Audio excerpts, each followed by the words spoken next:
Hi, my name is Fred Krug, and today I'd like to talk to you about cancer. I have had cancer 3 times now, and today I'd like to talk about the second time I had cancer.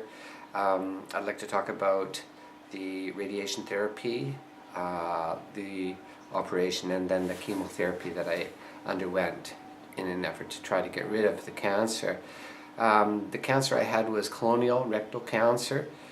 This was actually the second time I had it. Originally I had colonial rectal cancer in 2006, and I was treated at a hospital in Japan, one of the leading hospitals in Japan, and my oncologist was one of the top doctors at that hospital. And they got rid of the cancer the first time. So the second time it was a recurrence of the original cancer. It was 6 years later, but it was classified as a recurrence because it was in the same area as the original cancer.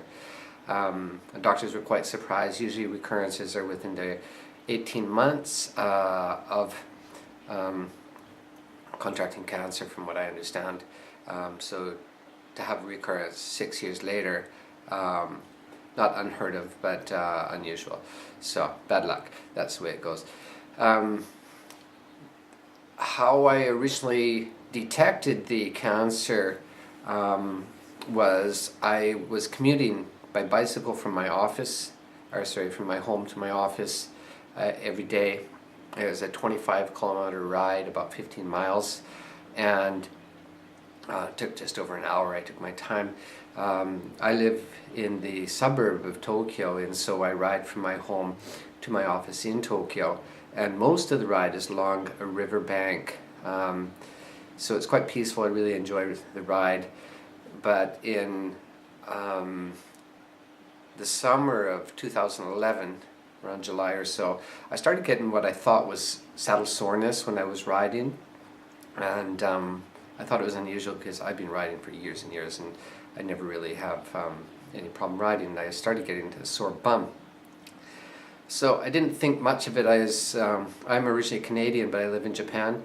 I went back to Canada for summer vacation to see my family, and so most of the time I was riding in cars and trains and buses and etc. So I was just sitting on seats. I didn't really notice or forgotten about the pain I was having from sitting on a bicycle saddle.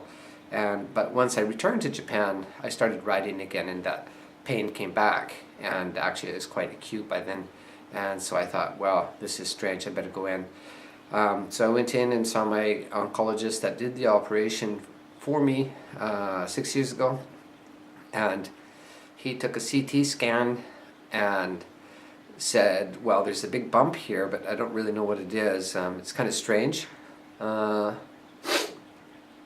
And he said, well, maybe we have to hit it with radiation, which he didn't seem to say it was cancer, but it was hinting that we might have to do radiation therapy with it. Then he said, tell you what, let's schedule you for an endoscope examination, because you usually have polyps that we remove once a year, so let's schedule that. And so he scheduled me for an endoscope, but that was 1 month later. It took a month to get the appointment, and so I was sitting there, and I was just like anybody else who thinks or knows they have cancer, you're getting pretty impatient and wanting the ball to roll faster. So I decided to go into the hospital near where I live, and it's a medium-sized hospital and quite good doctors there. I went in and I had an appointment. I went in and I saw the doctor, and I told my symptoms to him, and then he said, hang on for a second. He went into the neighboring examination room and brought another doctor who was a specialist in colonial problems, and the doctor said, okay, let me look at your bum.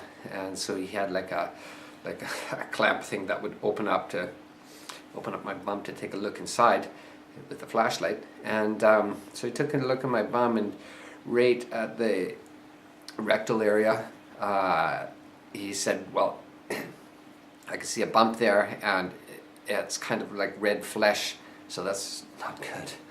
And he said, I'll schedule you. He says, I think it's cancer. I'll schedule you for a biopsy next week. And so a week later I came in for a biopsy, so I thought, okay, the ball's rolling at least. I went in, had a biopsy, and he said, yes, it's cancer. So there's a lot of mumble jumble going along. I wanted, of course, like anyone, to, as I said, to keep the ball rolling. He said, okay, I'll give you 3 weeks to think about it. We had like a debriefing with my wife, an hour or more, explaining about the problem and how they would try to solve the problem. So actually, when push came to shove, the whole thing didn't start until January the 3rd. I started doing radiation and that hospital. So I did radiation therapy for 1 month. It was 5 days a week for 20 sessions, and the idea behind the radiation that was explained to me was radiation should shrink and kill the tumor that was growing in my bum. And so I went in every day, and they were shooting the radiation through me. And actually, after 20 days, after the month was up, I didn't really feel like, because when I sit down I could feel the tumor. I'm actually sitting on it, and it's pressing against probably my tailbone. And so in this case I can actually feel the pain of the tumor. And so after 20 days I could still feel it there, and it didn't feel like it shrank at all, or not, I shouldn't say that at all, but noticeably, which is what it was supposed to be doing with the radiation. So that was finished, and I had a 1 month break for my body to recover and gain some strength, and then I went in to the hospital and had the operation to remove the tumor. And actually my original oncologist, once again from 2006, who did the original operation, did the second operation. And so one of the really leading hospitals in Japan. And he, in the briefing for the operation, which they always have in Japan, they tell you exactly what they're doing, and they show you diagrams and stuff like that. And then he did mention that probably there is a possibility, because of the location of the tumor, that I'd have nerve damage in my penis. I didn't really know the extent of what that meant. I just, I wanted to get rid of the tumor, and I said, okay. Obviously they're going to have to cut around, and anything that looks like it's bad meat, they're probably taking it out. So they had the operation March 6th of 2012, and it was a big operation again, about 10 hours, and this time because of the location of the tumor, they removed my whole colon, my large intestine. And so the operation, of course, was A, get rid of the tumor, so cut the tumor out, and B, because probably the colon had been infected because of the proximity to the tumor. They removed my whole colon, and as a result I have my small intestine coming out of the side of my stomach, and now I poop into a bag. We did talk about this a lot before the operation. I do karate as a hobby, and they asked me, where do you want the bag as location? And I asked them to put it on my right side, because I fight karate and in a orthodox stance, which means the left side of my body is facing the opponent, which would be hit the most. So I asked them to put the bag on the right side, which would be protected from being hit in karate. So that's what they did, and so I ended up with a bag on my right side, and so now I poop into a bag and I have to empty that.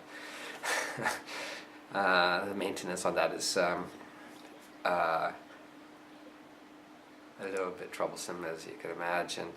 So the operation finished. They took me back to the hotel, to the hospital bed. And when I got back to the hospital bed, they're loading me into my hospital bed from the stretcher, and I woke up at that time and I could feel my hand was numb. I guess that was from being in the same position and for having the intravenous in that arm for 10 hours. And so I remember waking up and saying to the doctors and nurses that were there, my hand is numb, my hand is numb. And they said, okay, it's okay, it's okay. So I ended up staying in the hospital for 3 weeks. Of the 3 weeks, once again, I was on intravenous. The first few days, once again, was the same as the last time I was in the hospital with the same problem. It was probably the worst 3 days of my life. That's what I thought the first time in 2006, because there was an operation on my bum and on my stomach. I couldn't really lay on my back and I couldn't sit up, so it was really difficult for the first few days until they finally gave me painkillers and I was able to put up with it and lay down and sleep properly. As I mentioned, I was in the hospital for 3 weeks. Almost that whole time I was on intravenous, so I lost quite a lot of weight. And so being in the hospital, you're just recovering from the operation. I was, as I said, on various kinds of intravenous, which I, just recovered for me to recover. After 3 weeks, I thought after 2 weeks I might be able to get out, because the previous operation I got out after 2 weeks, but after 2 weeks I realized, I could hardly walk. It really sapped me. A lot of my energy was gone. As I said, I couldn't walk, so I was walking as much as I could around the hospital just to get exercise. Walking was as much exercise as I could do. After 3 weeks I was released from the hospital. I went back to work, and I had, once again, there was a time lapse of, they wanted me to recover from the operation, and before they started doing the next stage, which would be chemotherapy. And so quite a bit of time passed, a few months passed before they started, like they're doing blood tests and stuff like that and checking the markers. And then finally they said, okay, we'll start the chemo. And the chemo was Zylox or Xyloida or something like that, which is a two-stage or two-part chemotherapy. I was supposed to do 6 sessions originally, but in the end I did 8. And one session, it lasts for 2 weeks, and then you get a 1 week break. So initially you go into the hospital and there is a drip. Now this medicine that was on the IV was very strong and actually kind of painful just at the insertion point. When they're taking the IV out, it's quite painful. And the side effect of that drip was your hands were very sensitive to cold, so if you grabbed a bottle of a cold drink, you couldn't hold on to it, and your feet also would become very sensitive to, actually your whole body was sensitive to the cold, and actually by the time I was doing it, it was in winter, and so it was really terrible. I did go back to Canada again during a break, and while I was in Canada I found one of the side effects, which was blister. Your feet will blister, and I didn't realize I was supposed to be putting this cream on my feet. And in the end I did make my own original cream that worked very well, and I never got blisters again. But while I was in Canada I had blisters for the time I was there, so it kind of ruined my trip in that sense, that I couldn't walk around as much as I would have liked to. But that was one of the side effects, blistering of the feet, and also your hands and feet. It's called hand-foot syndrome. your hands and feet become very cold, are very sensitive to the cold. That was the main thing about the drip. Then once the first day of the, as I said, you went in the hospital, you did the drip. After that, the second day, for 2 weeks, you took a xyloid, which was a tablet. And then after 2 weeks, you got 1 week off, and you repeated that. And as I said, in the end, I did that 8 times. This was supposed to get rid of the cancer. Actually, you know, like the whole time, I had a seating problem, which what I mean is, when I sat down, it was painful. So I think probably initially, the cancer probably had masticated at some early stage into my bones, and so when I was sitting, I was getting the pain from the pinching of the cancer on the bone or something like that. And so I did the whole regime, and actually I did 8 times. And after that, after it was all over, we took a CT scan, and the doctor looked at the CT scans as well. Something looked strange, and he scheduled me for an MRI, and I came in for an MRI. And when we got the results from the MRI, it clearly showed I had a 3-centimeter tumor, and it had masticated into my bone, which was another 3 centimeters. So when I say I've had cancer 3 times, actually it's like the second time they didn't get it.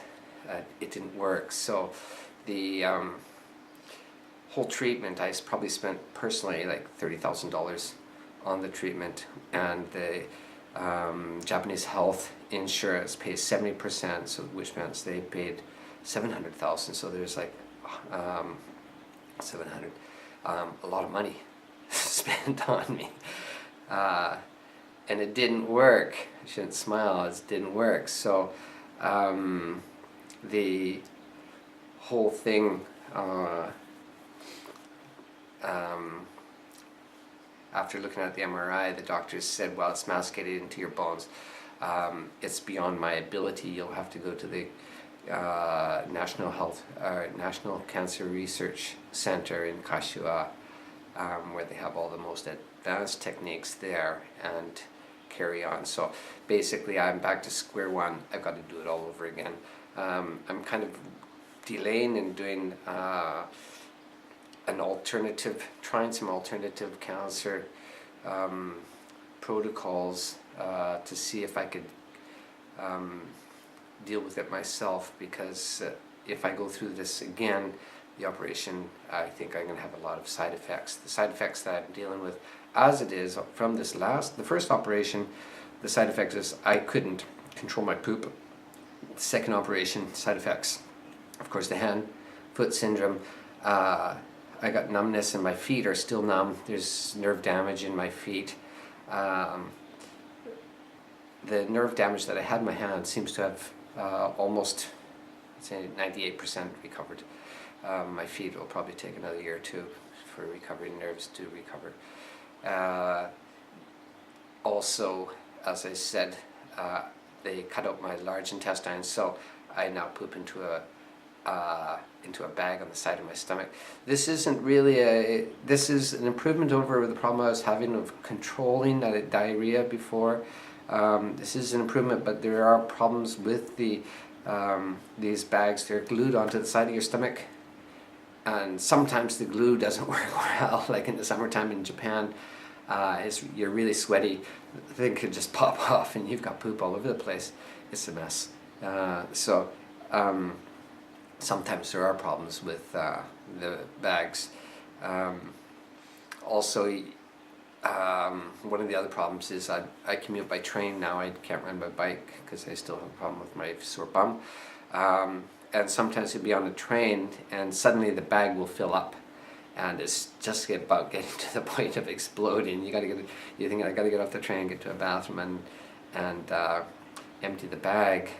So sometimes you're in a tight spot with that. Any other? So as I said, when they did the operation, they said because of the location of cutting out where the tumor is, there'd be some nerve damage around the penis area. That did happen, and actually now I have to use a straw to take a pee, and I have no control over taking a pee. Although I need a straw to take a pee, but it doesn't just run down my leg, right? So I could live normally, but when I go to take a pee, I need to stick this, what is like a straw, up my into myself, and then I could pee. Also at night, when I'm sleeping, I have to stick a straw in there and I hook it up to a bag. Otherwise, the bladder will fill up and then it will release. And so, initially, I was kind of had trouble with peeing in the bed and stuff like that. And so finally, they gave me this bag. And so when I wake up in the morning, I've got this bag of 2.5 liters, half a gallon of pee that I have to take to the toilet and get rid of. So it's a little inconvenience. So the nerves, as I said, because of the operation and the close proximity to my penis, it's basically dead. It doesn't work anymore. So that's another huge inconvenience, and then pooping into a bag and dealing with that is another huge inconvenience. Naturally, the nerve damage that I have is an inconvenience. The nerve damage, I think, will slowly recover from that. So that's where I am. I'll make another video explaining at a later date, explaining about the whether or not I will continue to try to do alternative cancer treatment myself, or if I'll have to go in and go through this whole routine all over again.